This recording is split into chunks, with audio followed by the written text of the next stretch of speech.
దేవుని నామాన అందరికీ వందనాలు. పరిశుద్ధ గ్రంథం నుండి కొన్ని మాటలు చదువుకుందాం. లూకా సువార్త 15వ అధ్యాయంలో ఇక్కడ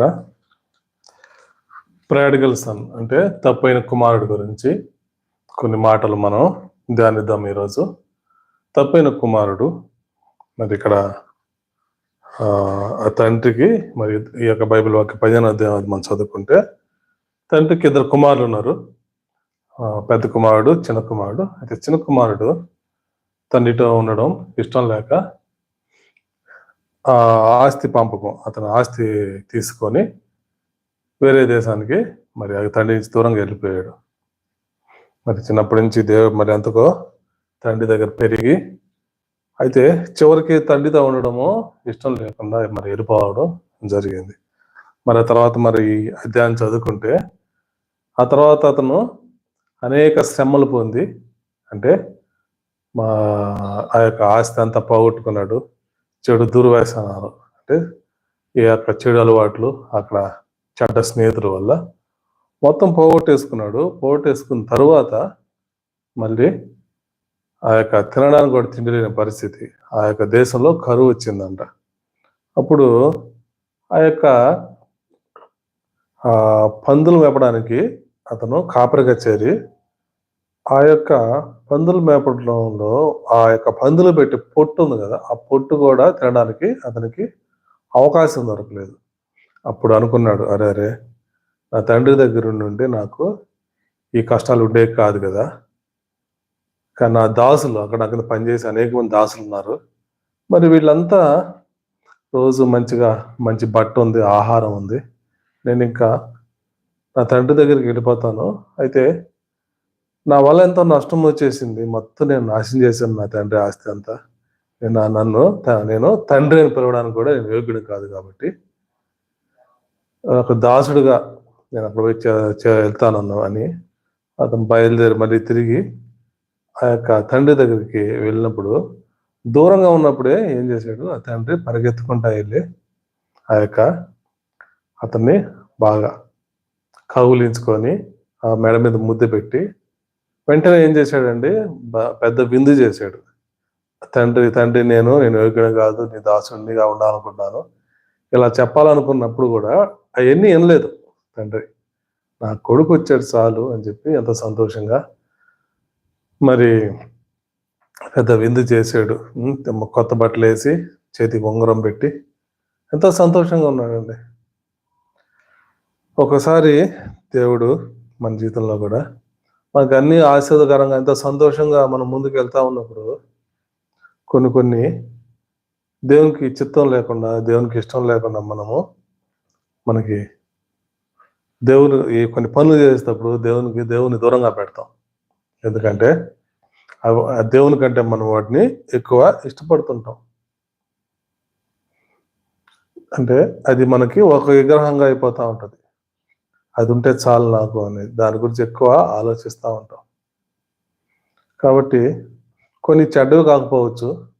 ఉదాహరణకి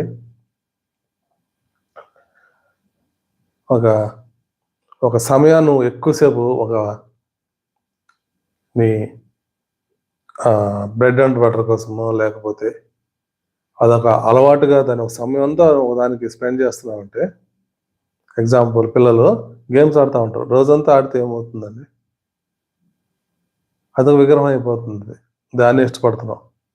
అలాగే సాతాను ప్రారంభ దినాల్లో ఆ యొక్క దేవునికి దూరం చేయాలంటే పాపంలో పడేది ఫస్ట్, దేవుడి నుంచి దూరం చేస్తుంది. కొన్ని మన అలవాట్లు, కొన్ని మనకున్న కొన్నిటి మనం బానిసలు అయిపోతూ ఉంటాం. ఆ కారణాన్ని బట్టి ఏమైపోతుంది, మన యొక్క సమయం అంతా మనం దేవునికి ఇవ్వాల్సింది పోయి సాతానికి ఇస్తూ ఉంటాం, దేవునికి దూరం అయిపోతాం. ఆ తర్వాత సాతాను పని ప్రారంభం అవుతుంది పాపంలో పడేయడానికి కదా. కాబట్టి మనం చాలా జాగ్రత్తగా ఉండాలి క్రైస్తవ జీవితంలో. మన పాపం చేయకపోవడమే కాదు, మన పాపం చేయట్లేదు అనుకుంటాం, కానీ తెలియకుండానే ఆ యొక్క చిన్నగా మనము పాపంలో పడిపోతూ ఉంటాం. ఒక సేవకుడు ఒక వాక్యం వింటున్నప్పుడు ఒక చిన్న కథ చెప్పాడు. ఆ కథలో ఎలా ఉంటుందంటే ఒక ఎడారిలో ఒక గుడారం వేసుకొని ఒక అతను పడుకొని ఉన్నాడు. పడుకున్నప్పుడు బయట బాగా కొంచెం చలిగా ఉంది. అవి నైట్ టైమ్స్ ఎడారులు చాలా చలి ఉంటది. పొద్దున ఎంత ఎండ ఉంటదో రాత్రుళ్ళు చాలా చలి ఉంటది. అయితే వాటికి జంతువులు తట్టుకోగలవు గానీ మనుషులు తట్టుకోలేరు. అయితే అతను లోపల పడుకున్నప్పుడు ఆ యొక్క అతను ప్రయాణం చేసిన ఒంటె ఏం చేసింది, చిన్నగా ఒక కాలు తీసి గుడారంలో పెట్టిందంట. అతను ఏమనుకున్నాడు, పోనీలే ఒక గుడారంలో కాలే కదా పెట్టింది, పాపం చలిగా ఉంది పోనీలే అనుకున్నాడంట. తర్వాత ఉసేపు అయిన తర్వాత ఇంకొక ఎడం కాలు కూడా తీసి పెట్టిందంట. రెండే కదా, 2 కాళ్ళే కదా పెట్టింది పోనీలే అనుకున్నాడంట. తర్వాత రోజేపు అయిన తర్వాత ఒంటె యొక్క తల తీసి లోపల పెట్టిందంట. మొత్తం కూలి ఆ యొక్క గుడారం అంతా కూలి మొత్తం డ్యామేజ్ అయిపోయిందంట మొత్తం. అలాగా బట్టబట్ట ఎప్పుడైతే చల్లబడ్డ ప్రారంభం అవుతుందో, ఎప్పుడైతే దేవుడికి దూరం అంటే పాపం చేయకపోయినా కొంచెం ఆత్మీయంగా మనం తగ్గిపోతా ఉన్నప్పుడు చిన్నగా సాతాను పని తర్వాత డ్యామేజ్ అనేది ప్రారంభం అవుతా ఉంటది. అందుకే ఈ యొక్క వేడి నీళ్ళలో ఒక కప్పకి చాలా సెన్స్ ఉంటుందంట. జస్ట్ గోరువెచ్చని నీళ్ళలో కప్పని వేస్తే వెంటనే ఎగిరి అవతలకి వెళ్తుంది. దానికి ఒక సెన్స్ చాలా ఎక్కువ. అయితే చల్లటి నీళ్ళ కప్పని ఆ నీళ్ళలో ఉంచి కింద చిన్న మంట పెడితే అది స్లోగా అది మరి నీళ్ళు మరుగుతున్నప్పుడు ఆ నీళ్ళ అది ఆ సెన్స్ అది గుర్తించలేదంటే ఆ యొక్క కొంతసేపటిగా ఏమిటంటే చిన్న గోరువెచ్చ అయినా కూడా దానికి తెలియదు. ఆ తర్వాత ఇంకొంచెం వేడైనా తెలియదు. ఆ తర్వాత మరుగుతున్నా కూడా తెలియదు దానికి వేడి నీళ్ళు. అలాగే అది తెలియకుండానే ఆ నీళ్ళల్లో చనిపోతుందంట కప్ప. తెలుసా? అంటే ఎందుకు ఈ ఉదాహరణ చెప్పాల్సి వస్తుందంటే ఆ యొక్క పాపం అనేది ప్రారంభంలో మనకి తెలియకుండానే మనం దేవునికి కొంచెం చల్లబడిపోయామంటే ఆ విధంగా మనము తర్వాత పాపంలో పడిపోయి మనం చనిపోతాం. కాబట్టి దేవునికి దూరంగా ఉండడం అనేది ఎంత నష్టము అనేది మనం గుర్తించాలి. ఈ యొక్క లూకా సువార్తలో ప్రాడిగల్ సన్, ఈ యొక్క తప్పైన కుమారుడు కూడా ఆ యొక్క విషయాన్ని ఆయన బయటికి వెళ్ళిపోయినప్పుడు గుర్తించాడు. మరి తండ్రి అనుకోవచ్చు కదా, మరి బయటికి వెళ్ళిపోతే వీడు పాడైపోతాడు, పాపంలో పడిపోతాడు అని చెప్పి వాటిని తిట్టి ఇంట్లో ఉంచవచ్చు కదా. మరి ఎందుకు ఆ తండ్రి అతన్ని ఆస్తి పంపకం చేసి పంపించేశాడంటే, ఒకవేళ ఆ కుమారుడిని అలా ఉంచిపెట్టుంటే ఒకనాటికి తండ్రిని ప్రేమించేవాడు కాదు, తండ్రి యొక్క విలువ తెలిసేది కాదు. అయితే ఎప్పుడైతే తండ్రి నుంచి వెళ్ళిపోయాడో, ఎప్పుడైతే తండ్రి నుంచి దూరం అయిపోయి వ్యసనాల్లో పడిపోయి ఆ తండ్రి ఇచ్చిన ఆస్తి మొత్తం పోగొట్టుకున్నాడు, కరువులో తిండిలేక ఎంతో శ్రమ పడ్డాడో, అప్పుడు ఎవరు గుర్తొచ్చారు? తండ్రి గుర్తొచ్చాడు. నా తండ్రి ఇంట్లో ఎంత సంతోషంగా ఉంటుంది. దేవుడు రెండో విధంగా మనల్ని ఎప్పుడు మనల్ని ఆపడు. మన పాపం చేస్తామంటే దేవుడు ఆపడు. దేవుడికి మన ఇష్టంగా దేవుని దగ్గరికి రావాలా. మరి అలా వస్తే దేవుడికి ఎంతో సంతోషం. ఆదాము జీవితంలో కూడా చూడగలిగితే మనము ఆదికాండంలో ఏమైందండి, ఆదాముని మరి అన్ని అధికారం ఇచ్చాడు. భూమిని, ఆకాశాన్ని, సూర్యచంద్రుల్ని అన్నిటిని సృష్టించి, జంతు పశు పక్షాదులు అన్నిటిని సృష్టించి వాటి మీద దేవుడు అధికారం ఇచ్చాడు. ఏం అధికారం ఇచ్చాడు? వాటి మీద అథారిటీ ఇచ్చాడండి. అందుకే మన బైబిల్ వాక్యం ఏం సెలవిస్తుంది? సృష్టిని మొక్కొద్దు అంటున్నారు. అంటే వీటన్నిటికీ ఏముంది? అవి మనకి బానిసగా ఉన్నాయండి. జంతువులు కానీ, పక్షులు కానీ, పశుపక్షాదులు, జంతువులు, భూమి, ఆకాశం, సముద్రం అన్నిటి మీద మనకు అథారిటీ ఉంది. కాబట్టి మనం అన్నిటినీ లోపరుచుకోగలుగుతున్నాం. పెద్ద జంతువులు కూడా ఒక మనిషి మాత్రమే లోపరుచుకోగలడు, వాటిని కంట్రోల్ చేయగలడు. అయితే ఇన్ని అప్పచెప్పిన తర్వాత ఏం చెప్పాడు? ఈ యొక్క ఫలాన్ని నువ్వు తినొద్దు అన్నాడు, ఈ యొక్క పండుని తినొద్దు అన్నాడు. అయితే ఆ యొక్క ఆదాము అవ్వ ఆ యొక్క తోటలో తిరుగుతున్నప్పుడు సాతాను మరి అక్కడ ఉంది. సాతాను అక్కడ ఉంది. దేవుడు తెలియదా ఆ సాతాను ఇలా ఈ యొక్క ఆదాంని అవ్వని పాపల పడేస్తుంది, ఆ యొక్క ప్రేరేపిస్తుందని దేవుడికి ఖచ్చితంగా తెలుసు. అయితే ఆ యొక్క పండు ఆ యొక్క తినకూడదని దేవుడు ఆజ్ఞ ఇచ్చాడు, పంపించాడు వాళ్ళని. ఆ యొక్క ఏదైనా వల్లనే సాతాను ఉంచాడు. వీళ్ళు వెళ్ళి ఆ పండును చూసి అది తినటం వల్ల నేను ఇంకా గొప్పవాడిని అన్నప్పుడు అవుతానన్నప్పుడు దేవుడు చెప్పిన మాటని నిర్లక్ష్యం చేశారు. ఒక్కసారి ఆ యొక్క మన యొక్క హృదయం ఎంత కఠినం అయిపోతుందంటే కొన్ని విషయాల్లో మనం చేసేదే కరెక్ట్ అనిపిస్తుంది. దేవుడి యొక్క అప్రూవల్ అంటే దేవుడి యొక్క పర్మిషన్ తీసుకు ఇది దేవుడిని గాయపరిచేది ఉంటాయి కదా కొన్ని పనులు చేసినప్పుడు, కొన్ని మాటల వల్ల కొంత మనకు ఆదాయం వస్తున్నప్పుడు చిన్న చిన్నయ్యలే వీటి వల్ల మనకి చాలా ఆదాయం వస్తుంది అన్నప్పుడు మనము దేవుడిని దుఃఖపరుస్తూ ఉంటాం. ఆదాము కూడా ఏమనుకున్నాడు, ఇది తింటే మంచి తెలివితేటలు ఇచ్చే ఈ యొక్క నువ్వే గొప్ప దేవుడు, అంత దేవుడికి సమానంగా అవుతావు అని చెప్పి సాతాను చెప్పినప్పుడు వెంటనే ఆ యొక్క పండుని తీసుకొని అవ్వ ఆ కళ్ళకు చాలా అందంగా అనిపించింది అంట. అది చాలా సొంపుగా ఉందంట. అది ఆ పండు ఎప్పుడు పాపం కూడా ఎప్పుడు చాలా ఇష్టంగా ఉంటుంది. అయిపోయిన తర్వాతే మళ్ళీ మనం ఎంత రిగ్రీట్ అయినా ఎంత దుఃఖపడినా ప్రభా చేశాను ప్రభా, మళ్ళీ మనకున్న ఆశీర్వాదాలన్నీ పోగొట్టేసుకుంటాం. ఆ యొక్క సేమ్ ఈ యొక్క ప్రాడిగల్స్ అని తప్పైన కుమారుడు విషయంలో కూడా ఏమైందండి, అన్నీ పోగొట్టుకున్నాడు. కుమారుడు వచ్చాడు కానీ ఆ యొక్క తండ్రి ద్వారా వచ్చిన ఆశీర్వాదాలన్నీ పోగొట్టేసుకున్నాడు. మళ్ళీ ఎన్నో సంవత్సరాలు మళ్ళీ అడగలడా, తండ్రి నాకు ఇది కావాలా, ఈ అథారిటీ ఉంటుందా, నేను దాసుడుగా పోతాను, ఎందుకంటే అన్నీ పోగొట్టుకున్నాడు. తండ్రిలో ప్రేమ అయితే మారదు, కానీ మనం కూడా ఆ యొక్క దేవుని విషయంలో మన మీద ప్రేమ మారదు, కానీ మనకే ఆ యొక్క ఇన్ఫీరియారిటీ ఉంటుంది. అయ్యో ఇంత దేవునికి ఇంత వ్యతిరేకంగా పాపం చేశానే, ఇంత బాధ పెట్టానే, దేవునికి వ్యతిరేకంగా చేశానే, ఫెయిల్ అయిపోయిన తర్వాత మనం దేవుని దగ్గరికి వస్తూ ఉంటాం. ఆ యొక్క తప్పైన కుమారుడు కూడా ఫెయిల్ అయిపోయిన తర్వాత వచ్చాడు.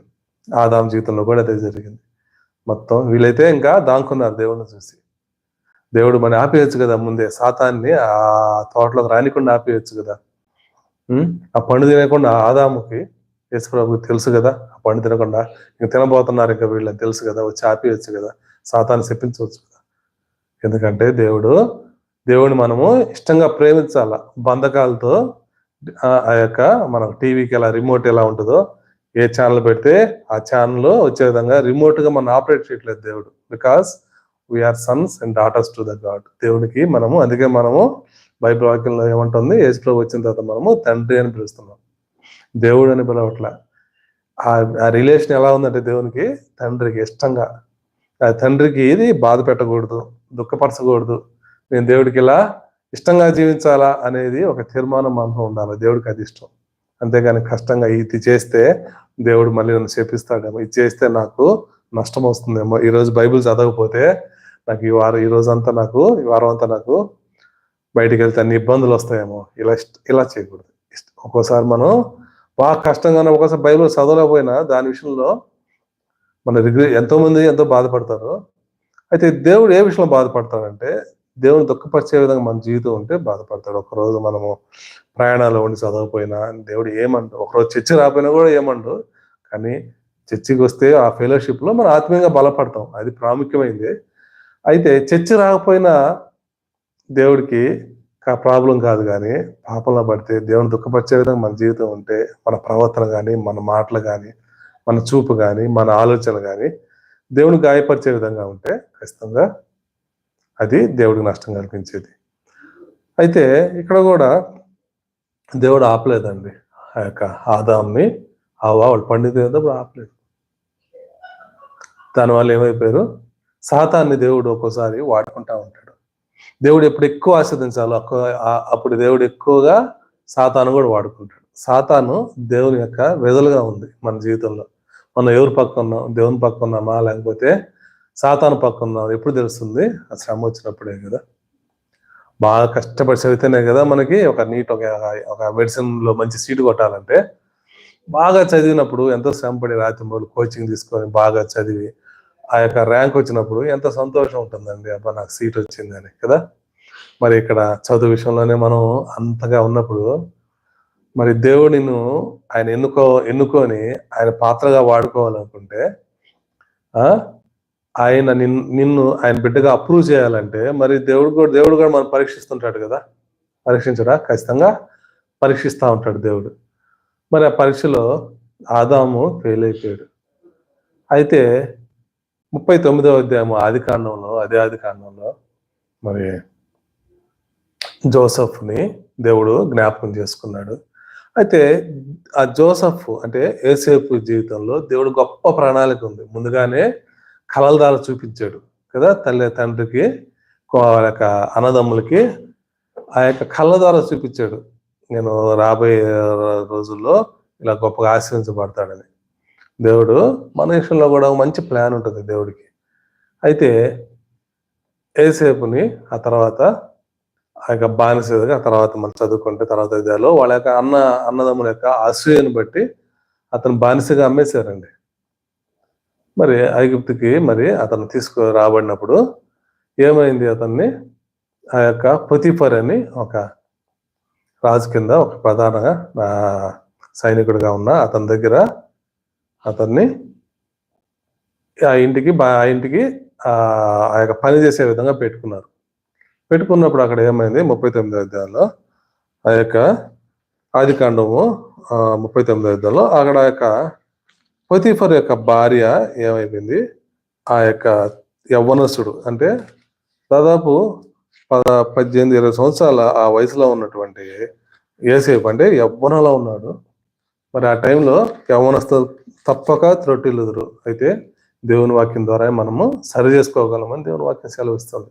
దాని నుంచి బయటపడాలంటే దేవుని వాక్యం మనకి సహాయంగా ఉంటుంది. మరి అటువంటి వయసులో అప్పట్లో పరిశుద్ధాత్ముడు లేడు, యేసు ప్రభువు లేడు, యెహోవా తండ్రి వాళ్ళకి ఎప్పుడో వారంలో ఒకసారి వాళ్ళు ఎప్పుడైతే ఆ యొక్క యెరూషలేములో బోధిస్తారో ఆ వాక్యం ఎండమే, వాళ్ళకంటే బైబిల్ కూడా లేదండి ఆ టైంలో.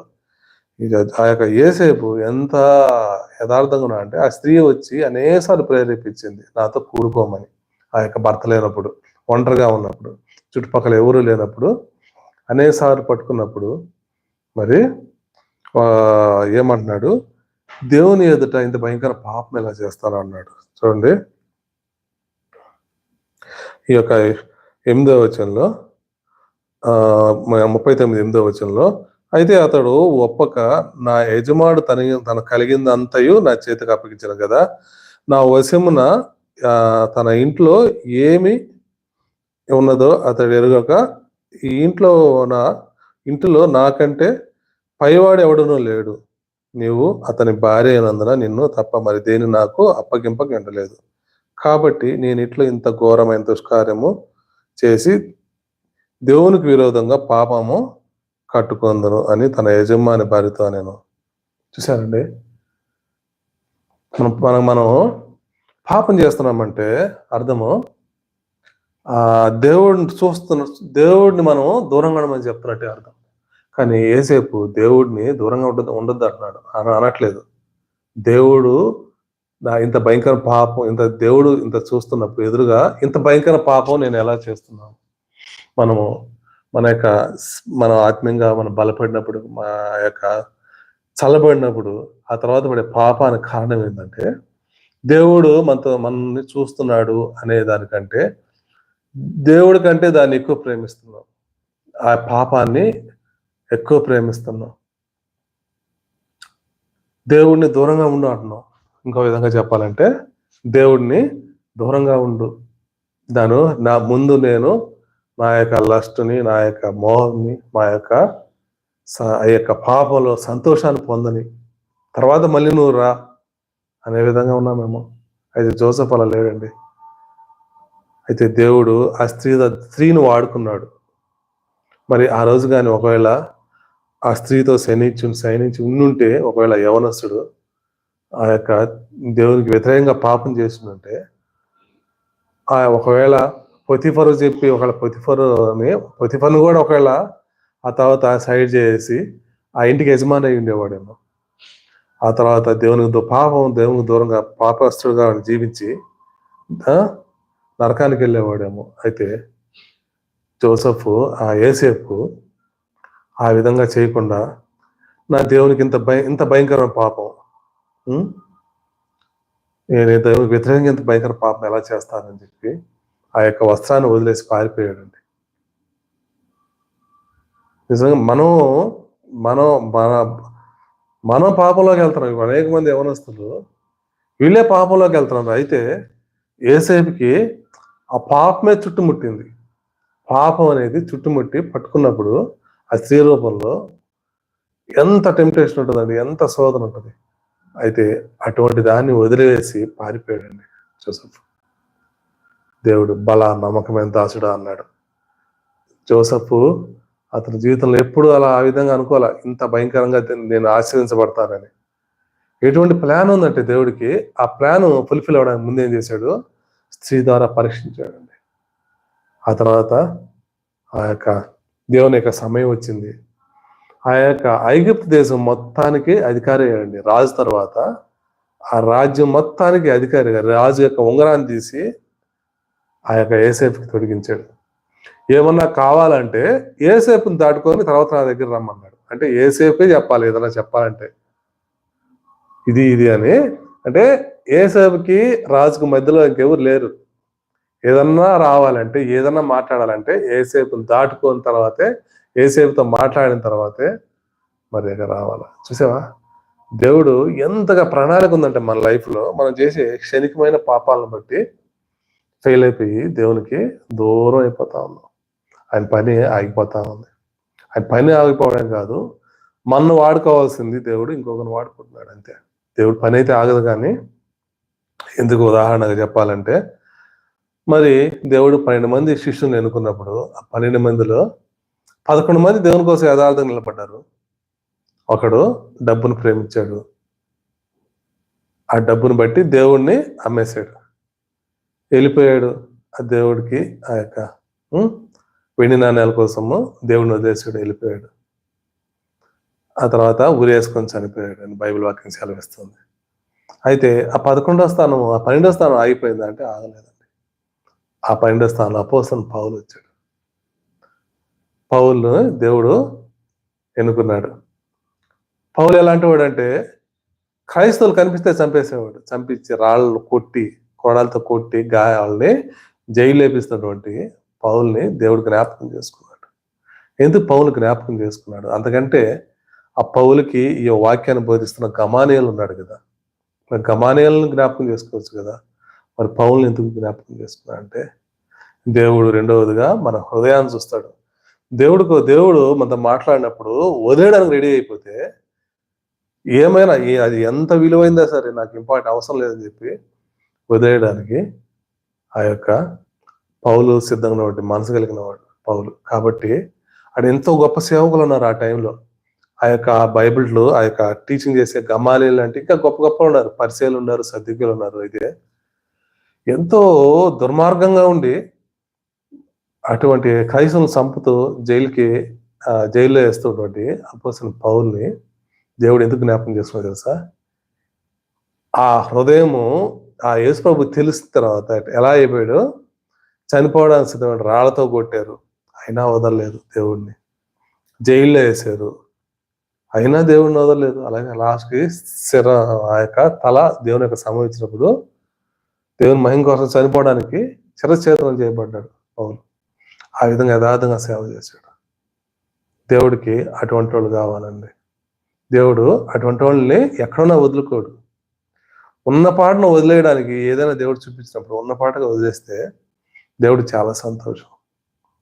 అందుకే 16వ అధ్యాయము, అదే లూకా సువార్త, క్షమించండి 19వ అధ్యాయానికి వెళ్తే ఇక్కడ కూడా 19వ అధ్యాయంలో ఇక్కడ కూడా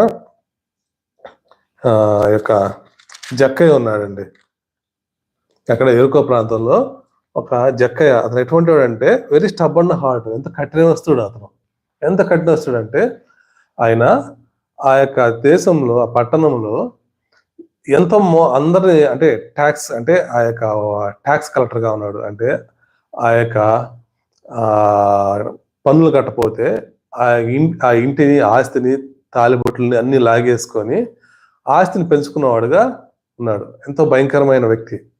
అయితే అతనికి యేసుప్రభు అంటే ఎవరో తెలియదు. ఈ లోకంలో నిజంగా ఇటువంటి జక్కయ్యలు ఎంతో మంది ఉన్నారండి. ఎంతోమంది నేను పరిచయకి వెళ్ళినప్పుడు కొంతమంది చూసినప్పుడు వాళ్ళు సాక్ష్యాలు విన్నప్పుడు ఎంతో దొంగతనాలు చేస్తా, వ్యభిచారం చేస్తా, హత్యలు చేసేవాళ్ళు సాక్ష్యాలు విన్నప్పుడు ప్రభు ఎందుకు వీళ్ళు ఎన్నుకున్నాడంటే వాళ్ళ హృదయం యేసు ప్రభు తెలియనప్పుడు, వాళ్ళ తెలుసుకున్నప్పుడు వాళ్ళ హృదయం కరిగిపోయింది. కాబట్టి ఎప్పటి నుంచో క్రైస్తవులుగా ఉన్న వాళ్ళని దేవుడు వాడుకోవట్లేదు, కానీ ఇటువంటి వాళ్ళని దేవుడు వాడుకుంటున్నాడండి. అందుకే ఇక్కడ కూడా ఆ యొక్క ఇస్కరియోతు యూదాను వదిలేసి పౌలును పట్టుకున్నాడు. అదే విధంగా ఈ జక్కయ్య జీవితంలో కూడా ఆయన యేసుప్రభు ఎవరో ఆ ఊర్లో యేసుప్రభు అంట వస్తున్నాడంటే ఆ చెట్టు ఎక్కి, ఆ మేడి చెట్టు ఎక్కి పైన కూర్చొని చూస్తా ఉన్నాడు. పుట్టాడు అందరికి కనిపించక జనాలు గుంపుండడం వల్ల. ఈ 19వ అధ్యాయం చదువుకోండి. మరి కనిపించడం లేదని ఆ గుంపునంతా దాటుకొని చూడడం కష్టం కాబట్టి ఆ యొక్క చెట్టు మీద ఎక్కి చూడాలనుకున్నప్పుడు యేసుప్రభు చెట్టు దగ్గరికి వచ్చి, జక్కయ్యారా నేను ఈరోజు మీ ఇంటికి వస్తున్నాను అన్నప్పుడు జక్కయ్య పరుగున దూకి ఆయన చేసిన పని మొట్టమొదటి ఏంటి, ఆ ఇంట్లోకి రాకముందు, ప్రభువా నేను యోగ్యుని కాదు, ఐఎమ్ నాట్ వర్తి, నీవు నా ఇంట్లోకి రావడానికి. మనం కూడా చెప్పగలమా, ప్రభువా మనకి ఇల్లు దేవుని ఇల్లు ఏందండి, మన హృదయం, మందిరం కాదు. మందిరం జస్ట్ సహవాసం.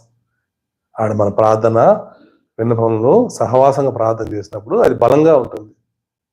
ఒకరు పాపంలో పడుతున్నప్పుడు ఇంకొకరు ఆ వాక్యం ద్వారా మన పైకి లేపే విధంగా దేవుడు ఆ మందిరాలని కట్టబడ్డాయి. ఎక్కడైతే ఒకరిద్దరు ఉంటారో వాళ్ళ మధ్య నేను ఉంటా అన్నాడు. అంతేగాని మందిరం, దేవుని యొక్క నిజమైన మందిరం ఏంటంటే మన హృదయం. అయితే ఆ హృదయంలోకి నువ్వు రావాలంటే ఏమున్నాయి, కొన్ని అబ్స్టాకిల్స్ ఉన్నాయి. దేవుడు రాలేకపోతున్నాడు. ఆ యొక్క జక్కయ్య ఏమన్నాడు, ప్రభా వద్దు ప్రభా, నువ్వు రావడం సరికాదు. నేనేం చేస్తాను, మొట్టమొదట ఇక 19వ అధ్యాయం చదువుకుంటే నా ఆస్తిలో సగం పేదలకు ఇచ్చేస్తాను ప్రభా, ఫస్ట్. రెండోది, నేను ఎవరెవరి దగ్గర అన్యాయంగా డబ్బులు తీసుకున్నాను, ఎవరినైనా మోసం చేశానో వాళ్ళకి 4 గంటలు ఇచ్చేస్తాను ప్రభా అన్నాడు. అప్పుడు దేవుడు ఏమంటాడు, నీ ఇంటికి కూడా ఈరోజు రక్షణ వచ్చింది, నువ్వు కూడా అబ్రహాం కుమారుడే. చూసారా, దేవుడు కనిపించినప్పుడు, దేవుడు దర్శించినప్పుడు మనం హృదయాన్ని కఠినం చేసుకోకుండా మనము, ప్రభా నీకంటే ఏది ఇంపార్టెంట్ కాదు బాబా ఈ లోకంలో, నేను వదిలేస్తాను ప్రభా అంటే దేవుడికి ఎంత సంతోషం అండి. కాబట్టి ఈ యొక్క బైబిల్లో ఎందుకంటే గొప్ప గొప్ప సేవకుల గురించి ఎంతో మంది సాక్ష్యాలు ఉండి, వాటితో పాటు జక్కయ్య గురించి ఒక అధ్యాయమే జక్కయ్య గురించి రాయబడింది. ఒక దొంగ, ఒక మోసగాడు, ఒక అక్రమస్తుడు ఇల్లు పొలాలు లాక్కుని, ఆ యొక్క తాలిబొట్టుతో సహా లాక్కునేవాళ్ళు ఎవరు, వీళ్ళు ట్యాక్స్ కలర్స్, వడ్డీలు ఇచ్చే వాళ్ళు ఏం చేస్తారంటే కఠినంగా ఉంటారు, అన్ని లాక్కుంటారు. అయితే ఎప్పుడైతే యేసు ప్రభువుని చూశాడో, ఎప్పుడైతే సత్యాన్ని తెలుసుకున్నాడో, ఎప్పుడైతే పరిశుద్ధతను చూశాడో, ప్రభా ఇది కాదు ప్రభా నాకు కావాల్సింది, ఇన్ని సంవత్సరాలు నేను తెలుసుకోలేకపోయింది అని, దీనికోసం నేను ఇంత ప్రయాసపడింది ప్రభా, ఇది కాదు ప్రభా నిజమైన రక్షణ మార్గం, ఇది కదా నిజమైంది అని ఎప్పుడైతే తెలుసుకున్నాడో మొత్తం వదిలేశాడండి. కాబట్టి నిజంగా ఈరోజు దేవుడు వాళ్ళని వాడుకుంటున్నాడు. కాబట్టి స్టోట్ ఫోన్ దొంగలు వాళ్ళంతా ఎంతో భయంకరంగా ఉన్నారు. వాళ్ళు ఈరోజు దేవుడు వాళ్ళని రక్షించుకున్నాడు, వాళ్ళని గొప్పగా వాడుకున్నారు. గొప్ప గొప్ప సేవకులు. నేను కాలేజ్ డేస్లో వెళ్ళినప్పుడు స్వార్థ చెప్పడానికి కొంతమంది సాక్షులు పిలిపించేవాళ్ళు. నేను పాలిటెక్నిక్ సీసీలో చదువుతున్నప్పుడు గొప్ప గొప్ప వాళ్ళు అంతా ఎంతో భయంకరంగా ఉండేవాళ్ళు. ఆ మొహాలు ఎంత ఘాట్లు ఉండే, ఏమంటే వీళ్ళ సాక్ష్యాలు వింటే నిజంగా ఎంత గొప్ప వాళ్ళు. అబ్బా దేవుడికి ఏ భేదం లేదండి. మరి ఆ జక్కయ్యతో పాటు ఆడ వస్తున్నప్పుడు కొన్ని 100 మంది 1000 మంది యేసుప్రభుని ఫాలో అవుతా ఉన్నారు. అంతమంది కాదని చెప్పేసి దేవుడు ఒక్క జక్కయ్య కోసము ఆ ఇంటికి వెళ్ళాడండి. దేవుడికి కొన్ని 1000 మంది 1,00,000 మంది అవసరం లేదు. దేవుడు ఎన్నుకుంది కేవలం 12 మందినే శిష్యుల్ని. ఆ 12 మందితో దేవుడు భూమిని తలకింద చేశాడు. ప్రపంచం అంతా సువార్త వచ్చింది. తోమా ఇండియాకు వచ్చాడు, సువార్త ప్రకటించాడు. మరి ఇంత గొప్పగా దేవుడు మనల్ని వాడుకుంటున్నప్పుడు మనం క్షణికమైన వాటి విషయాల్లో దేవుడిని దూరంగా పెట్టేసి మనం పాపంలో పడిపోయేసి మళ్ళీ ప్రభా తప్పైన కుమారులాగా తండ్రి నీ దగ్గర ఉంటాను ప్రభా అంటే ఎంత దుఃఖం. ఒక మంచి ప్రణాళిక కలిగి దేవుడు మనని వాడుకోవాలనుకున్నప్పుడు మన యొక్క అవిధేయతను బట్టి, మన పాపాన్ని బట్టి మన మంచి లైఫ్ దేవుడు బెస్ట్గా వాడుకోవాలన్నప్పుడు ఆ యొక్క ఫెయిల్యూర్స్ వల్ల దేవుని దూరం అయిపోతున్నాం మేము. దేవుడు ఒక మంచి మార్గం మనకు ఏర్పాటు చేస్తున్నాడు, ఆ మార్గం వద్దని చెప్పేసి మనం వెళ్ళిపోతున్నాం. మరి యొక్క 13వ అధ్యాయం ఆది కాండంలో కూడా అబ్రహాము లోతు ఎంతో కలిసి వాళ్ళు ఉన్నారు. ఆస్తి పెరిగింది. ఆస్తి పెరిగిన తర్వాత ఏమైంది, వాళ్ళిద్దరు వాళ్ళ యొక్క పని వాళ్ళ దగ్గర మధ్య, అబ్రహాం పని వాళ్ళ మధ్య, లోతు యొక్క పని వాళ్ళ మధ్య ఒక జగడం వచ్చింది. ఆ తర్వాత మనం విడిపోదాం అన్నప్పుడు ఈ యొక్క లోతు ఏం చేశాడు, నువ్వు ఎటు వెళ్తావో నువ్వు ఎటు, యాక్చువల్గా అయితే అబ్రహాము పెద్దవాడు లోతు కంటే. లోతు యొక్క అబ్రహాం యొక్క సహోదరు యొక్క కుమారుడు, అంటే పెదనాన్న అవుతాడు. అయితే అరే నువ్వు ఈ నీ నీ పని వాళ్ళని తీసుకొని నువ్వు వెళ్ళిపో, ఈ ప్రాంతం అంతా వదిలేసి వెళ్ళిపో అనాలి యాక్చువల్గా అయితే. అయితే అబ్రహాం అని అనలేదండి. నువ్వు కుడి పక్క వెళ్తే నేను ఎడం పక్క వెళ్తా అన్నాడు. నువ్వు ఎడం పక్క వెళ్తే నేను కుడి పక్క వెళ్తా అన్నాడు. నువ్వు ఎటు వెళ్తావో నువ్వు చూజ్ చేసుకున్నప్పుడు అతనేం చూజ్ చేసుకున్నాడు, సొదొమ గొమొర్రాని సెలెక్ట్ చేసుకున్నాడు. ఆ తర్వాత ఏమైంది, సొదొమ గొమొర్రా అనేది బైబిల్లో చాలా భయంకరమైన హేమైన దేశం. అది ఎలా ఉందంట, కండ్లకి ఎంతో ఏదైనా వనలాగా ఉండిందంట. నీరు పారే ప్రదేశంగా ఉంది, పచ్చగా ఉంది. అబ్బా ఇది సమృద్ధిగా ఉంది, ఇది మళ్ళీ ఛాన్స్ పోదు అని మిస్ అయితే మళ్ళీ దొరకదు అనుకున్నాడు. నేను ఈ ప్రాంతానికి వెళ్ళిపోతాను అని చెప్పేసి వెళ్ళిపోయాడు. తర్వాత ఎంతో శపించబడింది ఆ ప్రాంతంలో. పిల్లలు శపించబడ్డారు, పిల్లలు శాపకర్తలయ్యారు, భార్య శపించబడింది, అతను పాపంలో పడిపోయాడు. ఎంత భయంకర స్థితికి వెళ్ళిపోయాడు. తెలియకుండా పాపంలోకి వెళ్ళిపోయాడు. పిల్లారా, మరి దేవుడు చెప్పిన కాకుండా మన సొంత నిర్ణయాలతో మనం వెళ్తే, దేవుడు దూరంగా మనం డెసిషన్ తీసుకుంటే ఫెయిల్ అయిపోతా ఉంటాం.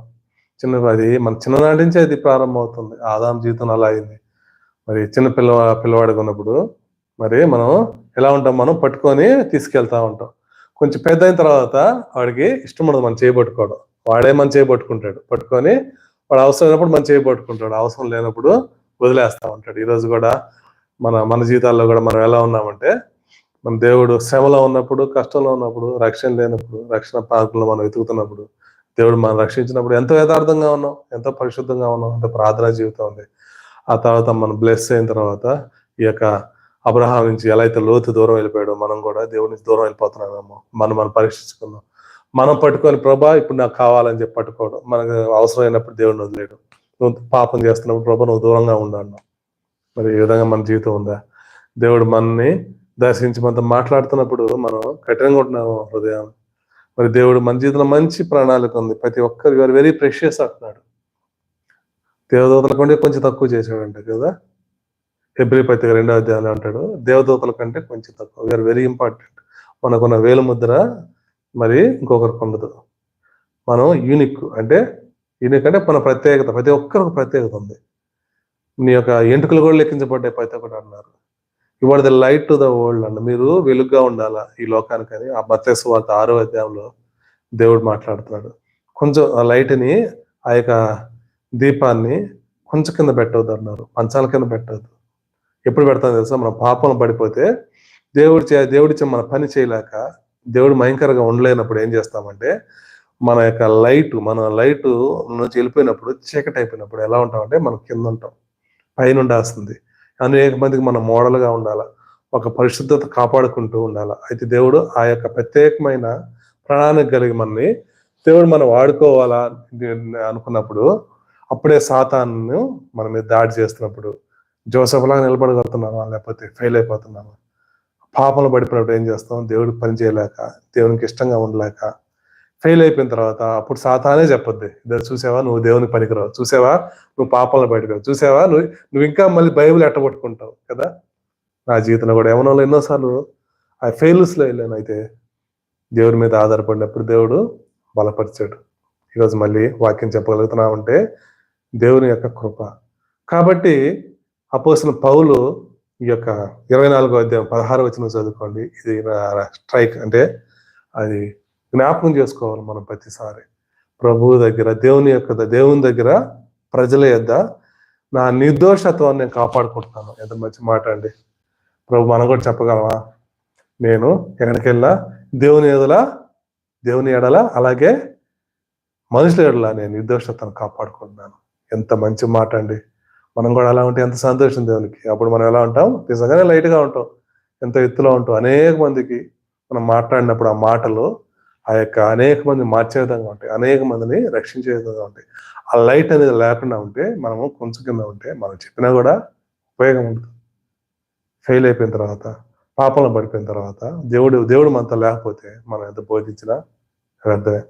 మనం ఎన్ని చేయాలనుకున్నా దేవుడు దూరం కొన్నప్పుడు ఫెయిల్ అయిపోతూ ఉంటాం. కాబట్టి పరిశుద్ధాత్ముడు మనతో మాట్లాడుతున్నప్పుడు హృదయాన్ని కఠినం చేసుకోకూడదు. ప్రభుని అడగాల, ప్రభా నేను ఎన్నోసార్లు నేను ఫెయిల్ అయిపోయాను ప్రభా. అయితే జోసెఫ్ నిలబడి కారణాన్ని బట్టి ఏసేపు ఆ స్త్రీ ఒక్క విషయం నిలబడబట్టి ఆ దేశానికే రాజు ఎక్కువ ఆ రాజ్యం మొత్తాన్ని పాలించాడు. కొన్ని చనిపోయే వరకు అతని అధికారంలో ఉంది కదా. కాబట్టి అలాగే ఆ యొక్క ఇస్కరియోతు యోధ ఫెయిల్ అయిపోయినప్పుడు యోధ ఆ యొక్క స్థానాన్ని ఇంకొకరికి ఇచ్చేసాడు. మనకి ఇవ్వాల్సిన ధన్యత, మనం చేయాల్సిన పని, మన దేవుడిని వాడుకోవాల్సిన సమయంలో ఇలా ఫెయిల్ అయిపోతే మనకి ఒక అద్భుతమైన ప్రణాళిక మన జీవితంలో ఉన్నప్పుడు మనం చీకటి అయిపోయి కూర్చొని ఉన్నప్పుడు ఎవరో మనం ఉన్న స్థానాలు వేరే వాళ్ళు దేవుడు పెట్టినప్పుడు ఎంత దుఃఖం అండి, ఎంత బాధ ఉంటుంది.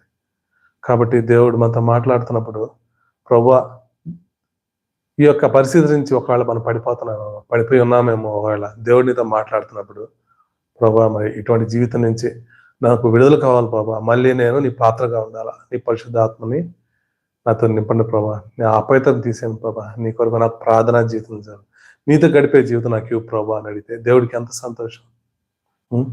సౌలు జీవితంలో ఫెయిల్ అయిపోతే ఏమైపోయాడు? ఆ యొక్క పాత నిబంధన గ్రంథంలో మరి న్యాయాధిపతుల్లో తర్వాత ఆ యొక్క దావీదు ఆ రాజ్యానికి రాజు అయ్యాడు. ఫస్ట్ మనమే. మన రానపడే దేవుడు అన్యులు అనుకుంటాడు, ఇంకా భయంకర దొంగల్ని ఎంతో ఘోరమైన వాళ్ళు కూడా వాళ్ళ యొక్క హృదయాన్ని బట్టి జక్కే లాంటి వాళ్ళు వస్తారు. ఇంకా జక్కే లాంటి వాళ్ళు దేవుడు జ్ఞాపకం చేసుకుంటాడు. దేవునికి ఇష్టంగా రావాలా, కష్టంగా వద్దు. ఒక రూల్స్ ఉండకూడదు. రూల్స్ అనేది ఆ రూల్స్ పెట్టుకుంటే, మనము ఆజ్ఞలు పెట్టుకుంటే అది పాత నిబంధన. ఆ ఆజ్ఞల వరకే చేయగలం, దేవుని ప్రేమించలేం. రూల్స్ కాదు కావాల్సింది. దేవుడికి ఇష్టకరంగా మన జీవితం ఉందా ప్రభా, నీకు నచ్చింది ఏదైనా ఎంత విలువైందా నేను వదిలేస్తాను ప్రభా అంటే దేవుడు చాలా సంతోషంగా ఉంటాడు. దేవుడు అటువంటి వాళ్ళని ఆయన స్నేహితులుగా చేసుకుంటాడు. హృదయశుద్ధి గలవారు ధన్యులు, వారు దేవుని వారసులుగా ఉంటారు, వాళ్ళకి స్నేహితులుగా ఉంటారు. కాబట్టి 5వ అధ్యాయంలో మత్తయి సువార్తలో అనేకమైన ప్రామిసులు ఉన్నాయి. దేవునికి ఇష్టంగా దేవునితో పాటు నడిచే వాళ్ళకి స్నేహితులుగా ఉంటాడు, తండ్రిగా ఉంటాడు. మనని ఎప్పుడు మన కాపుదల్లో దేవుడు ఉంటాడు. కాబట్టి ఇంతమంది దేవుడు మనతో ఉన్నప్పుడు మన యొక్క అవిధేయతను బట్టి, మన యొక్క నేత్రాశ, శరీరాశ, జీవపు డమ్మాన్ని బట్టి, ప్రైడ్ని బట్టి, గర్వాన్ని బట్టి మనం దేవునికి దూరం అయిపోతున్నామో, మరి విన్న వాక్యాన్ని బట్టి మరి ఎక్కడ దేవునికి నష్టకరంగా, దేవునికి అయిష్టంగా, దేవుని గాయపరిచే విధంగా మన జీవితం ఉందో మనం పరీక్షించుకొని దేవుని యొద్ద సరి చేసుకున్నాం. దేవుడు అద్భుతంగా మళ్ళీ దేవుడు మిమ్మల్ని వాడుకునే విధంగా, దేవుని పాత్రలుగా చేసుకునే విధంగా దేవుడు సహాయం చేయను గాక. God bless you. దేవుడి వాక్యం ద్వారా మిమ్మల్ని అందరినీ ఆశీర్వదించును గాక. Praise the lord.